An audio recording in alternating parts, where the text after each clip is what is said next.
Hello, this will be my final video on the Saturn-Neptune conjunction, where I just want to give you a few final closing thoughts. So let me share my screen and we'll get started.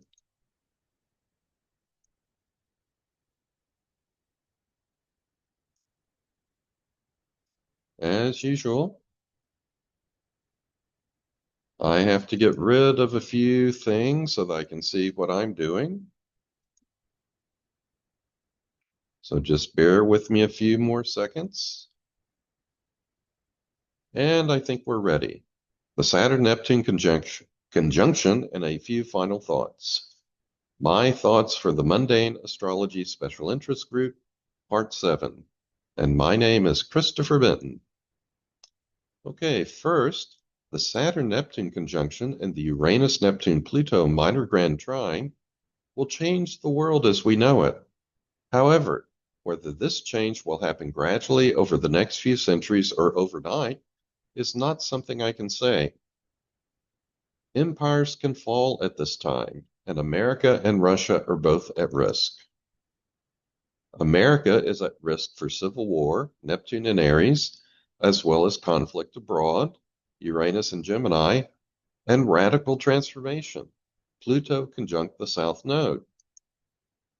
Russia is at risk for severe wounding, Chiron, and shortages, Saturn.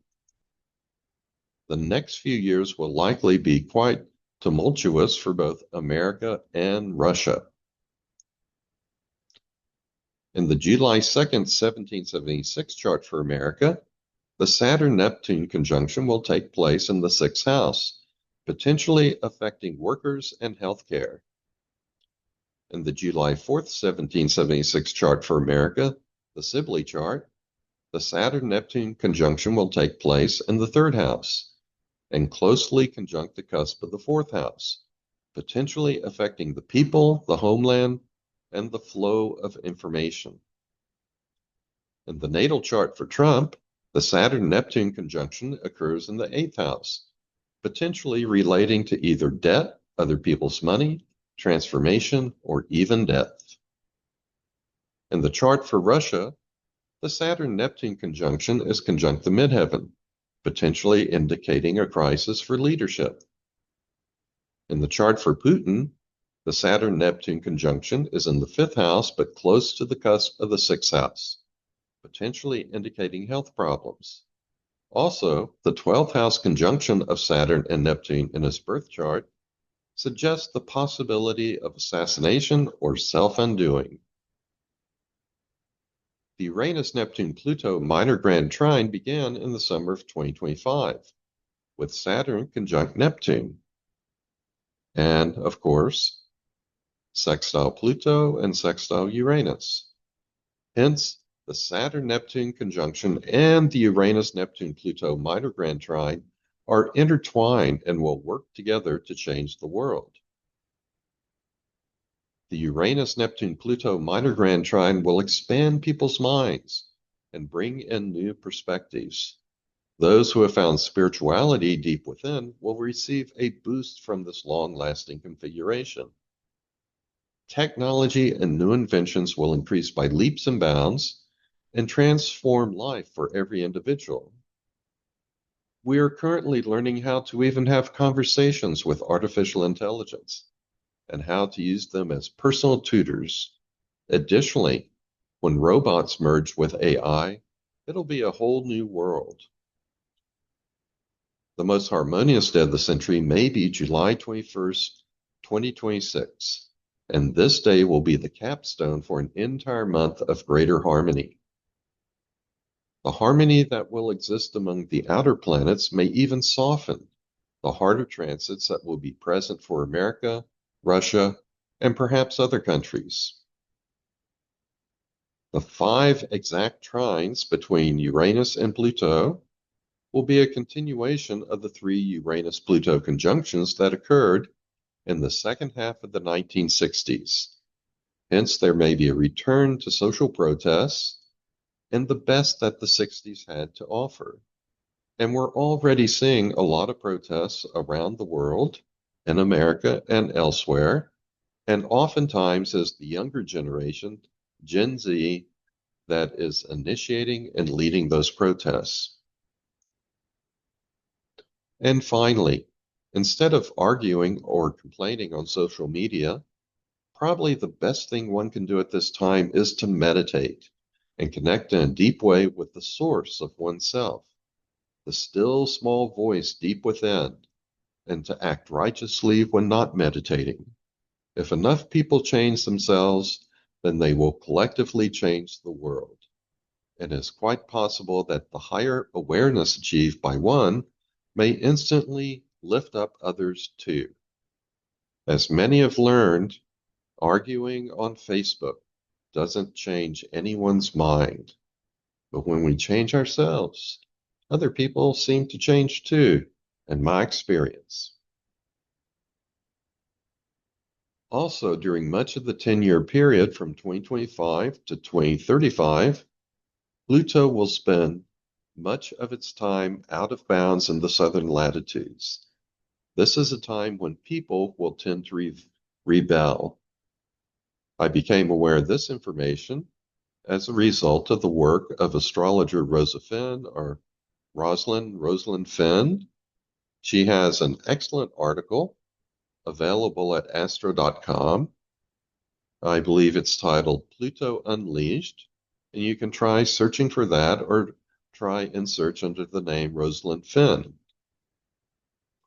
Also, if you're a member of ESAR, I think she has done a Star Club presentation on Pluto being out of bounds in the southern latitudes. So I'm expecting over the next 10 years for the people to rise up and take power and change the world. But what the world is going to change into, I have no idea. However, there's this thing that the late great mundane astrologer André Barbeau created called the Barbeau Planetary Cycle Index. He basically took the outer planets, Jupiter, Saturn, Uranus, Neptune, and Pluto, and for each moment in time, he would add together the distances between each pair of planets that could be formed. So basically what happens is when the planets are well spread out, this cumulative sum of the distances between the planets, which he called his planetary cycle index, it's going to get rather large.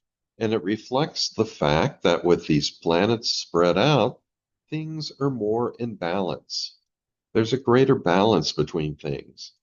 However, when the planets are all bunched close together, these outer planets, then the cycle index is smaller. And it's like trying to balance a plate on a stick when you have all the weights on one side. You can't do it. Everything gets out of balance. And for this century, the planetary cycle index was getting close to its bottom for the entire century at the start of January in 2020, just when the COVID pandemic was starting to spread beyond the borders of China. And that's also when my wife and I got COVID. Right during the time of the solar eclipse, I believe. I'm not sure now if it was a solar or lunar eclipse, but the eclipse, let's say around January 10th or 11th, right before a Saturn-Pluto conjunction. And then the absolute bottom for this Barbeau Planetary Cycle Index occurred just a few weeks after Russia invaded Ukraine. The good news is that we are now on the way up in this Barbeau Planetary Cycle Index, which means we're moving more and more into balance. And I did this picture a few months ago. I had an arrow saying, we are here. But if this line is October 19th of 2025, we've actually moved perhaps closer to this point over here. Okay, so all in all, things are looking up despite all the difficulties in the world, despite all the tumultuous things happen. So rather than the Saturn-Neptune conjunction indicating the end for humanity, I think it may instead indicate the next evolutionary leap for humankind. Let's hope so.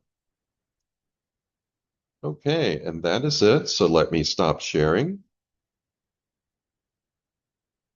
And this is going to end my 7-part video series on the Saturn-Neptune conjunction.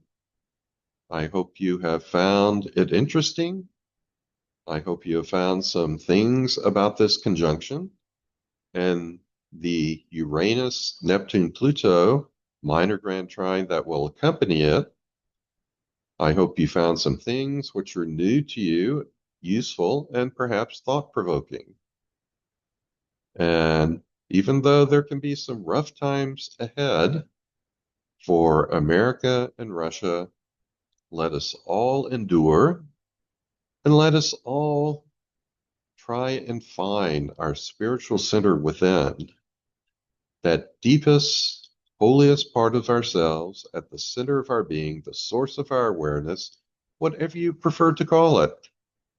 It is a point of unity and oneness that can help us find love within ourselves and help unite the world in love. And if enough of us do this, if enough of us raise our consciousness, then I think we will make it through these difficult times okay. Well, I certainly hope so. And with that, I'll stop recording and just say so long and be well.